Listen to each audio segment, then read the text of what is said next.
Olá, boa noite.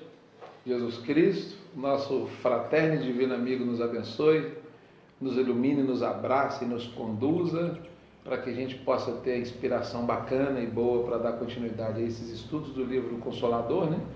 Um livro que veio a lume entre 1939 e 1940, lá no Centro Espírita Luiz Gonzaga, do Chico Xavier, né? De Pedro Leopoldo, onde médiuns, tarefeiros da reunião, propuseram ao Emmanuel uma série de perguntas sobre o tríplice aspecto da doutrina espírita, né? Ciência, filosofia e religião. E nós estamos estudando presentemente, né, do princípio até hoje, a parte das ciências fundamentais. Aí nós já vimos a química, a física, a biologia, a psicologia, e vamos entrar hoje na quinta e última parte das ciências fundamentais, que é a sociologia. Depois nós vamos dar continuidade com as ciências abstratas, as ciências especializadas, as ciências combinadas, as ciências aplicadas, depois vamos entrar na parte filosófica e por fim na parte religiosa. Então hoje nós vamos iniciar agora, né, a partir da pergunta número 54, a parte das ciências fundamentais que trata sobre a sociologia, né, que é o estudo da sociedade humana. Então a pergunta 54 é a seguinte: com a difusão dessa luz espiritual, né? Com a difusão da luz espiritual, alargará o homem a noção de pátria, de modo a abranger no mesmo nível todas as nações do mundo? A gente sabe que tem tanto de separação, né? Mas à medida que o ser humano foi evoluindo moralmente, ele vai alargar essa concepção, de modo a abranger no mesmo nível todas as nações do mundo? Resposta do Emmanuel: a luz espiritual dará aos homens um conceito novo de pátria, de maneira a proscrever seu movimento destruidor pelos canhões e pelas balas homicidas. Quando essa luz espiritual vier, vai acabar as guerras, né? Quando isso se verifique, o homem aprenderá a valorizar o berço em que renasceu, pelo trabalho e pelo amor, destruindo-se concomitantemente as fronteiras materiais e dando lugar a uma era nova da grande família humana, em que as raças serão substituídas pelas almas e em que a pátria será honrada, não com a morte, mas com a vida bem aplicada e bem vivida. Que resposta esplendorosa! Não vamos nem falar nada, vou deixar cada um aí pensar. Essa resposta é maravilhosa. 55. A desigualdade verificada entre as classes sociais no uso fruto dos bens terrenos perdurará nas épocas do porvir? A gente sabe que está cheio de desigualdade no mundo, né? Aí a resposta do Emmanuel: a desigualdade social é o mais elevado testemunho da verdade da reencarnação, mediante a qual cada espírito tem sua posição definida de regeneração e de resgate por aquilo que fizeram, né? Nesse caso, consideramos que a pobreza, a miséria, a guerra, a ignorância, como outras calamidades coletivas, são enfermidades do organismo social, devido à situação de prova da quase generalidade dos membros dessa organização social. Cessada a causa patogênica, que são as nossas más atitudes, né? Com a iluminação espiritual de todos em nosso Senhor Jesus Cristo, a moléstia coletiva estará eliminada dos ambientes humanos. Também não precisa explicar. Leiam, avaliem. Pergunta 56. Pode admitir-se na sociologia o conceito de igualdade absoluta?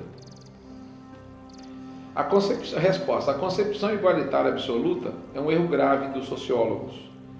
Preste atenção que isso é um assunto muito moderno, né? De governos socialistas, comunistas, brigando com ditaduras fascistas, né? E que nós nos envolvemos tomando parte, brigando, morrendo, ficando doente, desfazendo amizades por conta de conceitos políticos.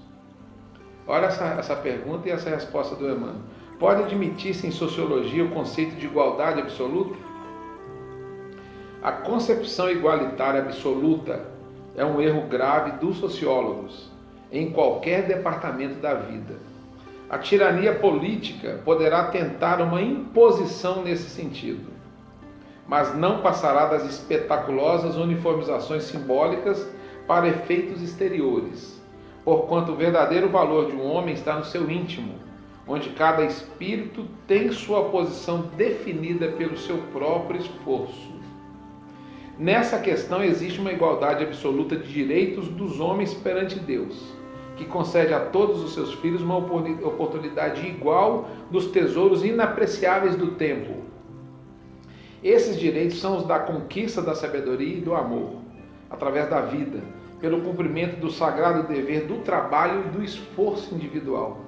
Eis porque cada criatura terá o seu mapa de méritos nos seus caminhos evolutivos, constituindo essa situação nas lutas planetárias uma grandiosa escala progressiva em matéria de raciocínios e de sentimentos, em que se elevará naturalmente todo aquele que mobilizar as possibilidades concedidas à sua existência para o trabalho edificante da iluminação de si mesmo, nas sagradas expressões do esforço individual.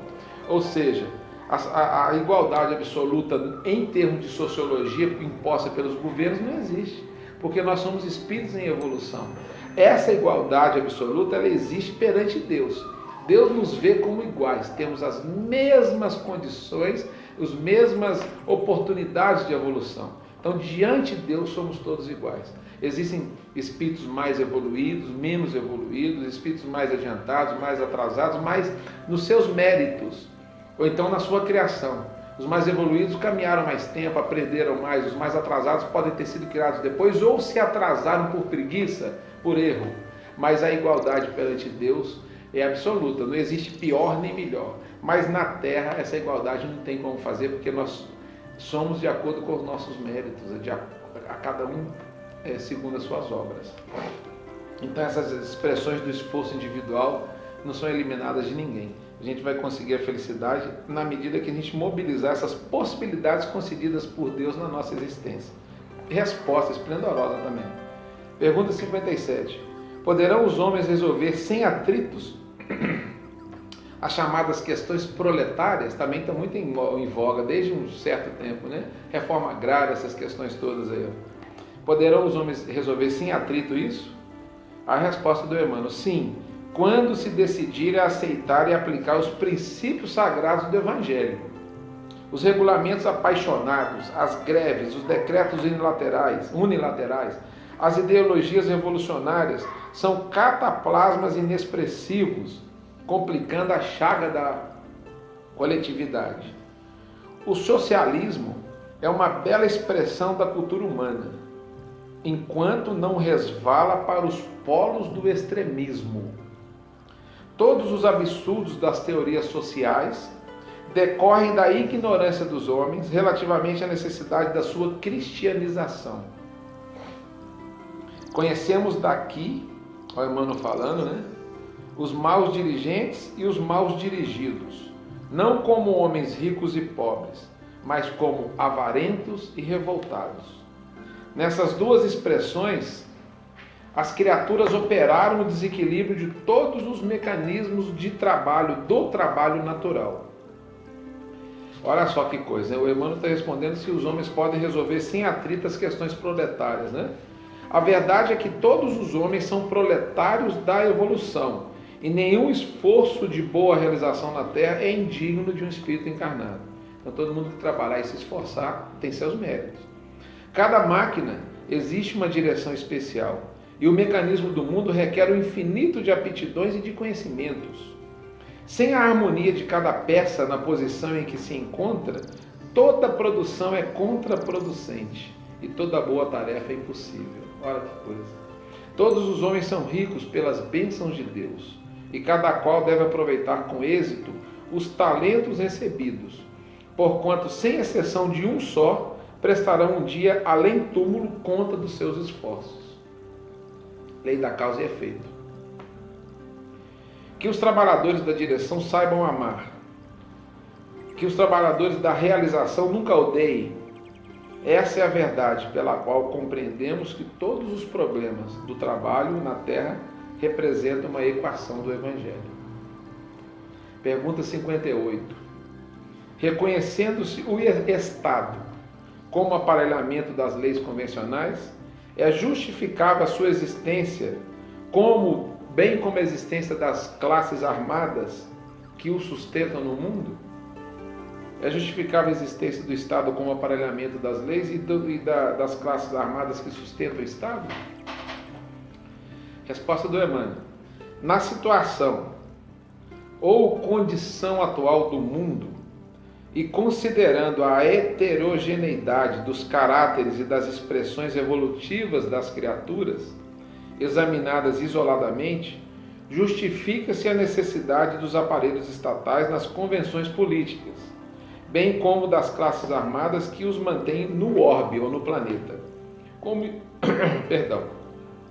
institutos de ordem para execução das provas individuais, nas contingências humanas, até que o homem perceba o sentido de concórdia e de fraternidade dentro das leis do Criador, prescindindo então da obrigatoriedade de certas determinações das leis humanas, convencionais e transitórias.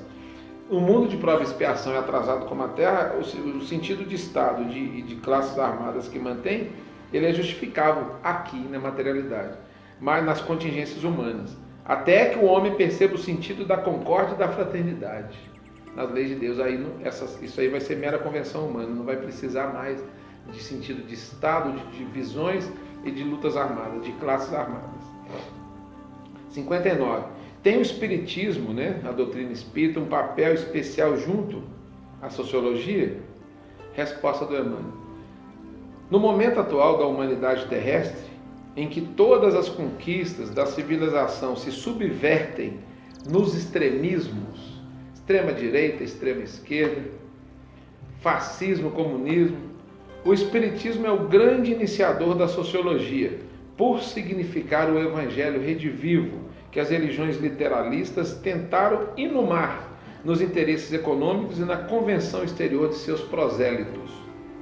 Restaurando os ensinos de Jesus para o homem e esclarecendo que os valores legítimos da criatura são aqueles que procedem da sua consciência e do seu coração, a doutrina consoladora dos espíritos reafirma a verdade de que a cada homem será dado de acordo com os seus méritos, no esforço individual, dentro da aplicação da lei do trabalho e do bem, razão pela qual representa o melhor antídoto dos venenos sociais atualmente espalhados no mundo pelas filosofias políticas do absurdo e da ambição desmedida, restabelecendo a verdade e a concórdia para os corações. Pergunta número 60. Essa é importante. E nós estamos vivenciando isso no momento, tomando parte, tomando partido de A ou B ou C ou D. Como se deverá comportar o espírita sincero perante a política do mundo? Resposta de Emmanuel. O sincero discípulo de Jesus, olha só, a pergunta dos encarnados foi: como se deverá comportar o espírita perante a política do mundo? O Emmanuel fala que o sincero discípulo de Jesus, qualquer um, de qualquer religião. A resposta dele: o sincero discípulo de Jesus está investido de missão mais sublime, em face da tarefa política saturada de lutas materiais. Essa é a razão por que não deve provocar uma situação de evidência para si mesmo nas administrações transitórias do mundo. E esse sincero discípulo de Jesus, quando convocado a tais situações pela força das circunstâncias, deve aceitá-las não como galardão para a doutrina que professa, mas como provação imperiosa e árdua, onde todo êxito é sempre difícil. Ou seja, se a pessoa tem uma religiosidade e for associada à política, por A ou mais B, pelas circunstâncias, ele não deve usar essa política para aproveitar a sua religião, ou vice-versa. Eu vou repetir: quando convocado a tais situações pela força das circunstâncias, deve aceitá-las não como galardão para a doutrina que professa, mas como provação imperiosa e árdua, onde todo êxito é sempre difícil. O espírita sincero deve compreender que a iluminação de uma consciência é como se for a iluminação de um mundo, salientando-se que a tarefa do Evangelho, junto das almas encarnadas na Terra, é a mais importante de todas, visto constituir uma realização definitiva e real. A missão da doutrina é consolar e instruir em Jesus para que todos mobilizem as suas possibilidades divinas no caminho da vida.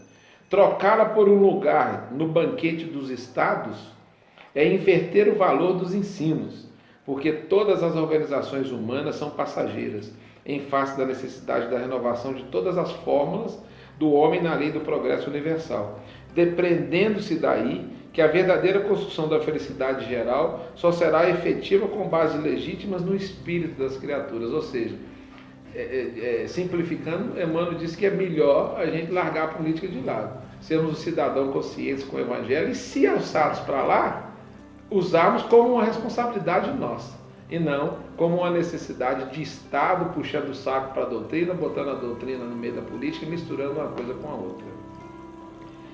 Resposta espetacular. Eu espero que vocês avaliem bastante, né, essa resposta aí. Se tiver alguma dúvida, se tiver alguma discordância, cliquem aí, digitem aí que a gente responde dentro da ótica da doutrina. Ela continua, né? A sociologia continua, né? Nós temos até a pergunta número 68, mas nós vamos parar por aqui hoje, né? Nessa pergunta número 60 e no próximo vídeo, na próxima gravação, a gente continua, né? Dessa pergunta para diante aí. Então, que nosso Senhor Jesus Cristo abençoe a todos. A gente agradece essa atenção, essa observação. Esperamos que o estudo esteja auxiliando na reflexão da nossa vida, da nossa existência, e que a gente possa tentar compreender isso que tão amorosamente foi nos passado nesse livro consolador, né? Que é a continuidade do Livro dos Espíritos. Jesus abençoe todos. Fiquem com Deus.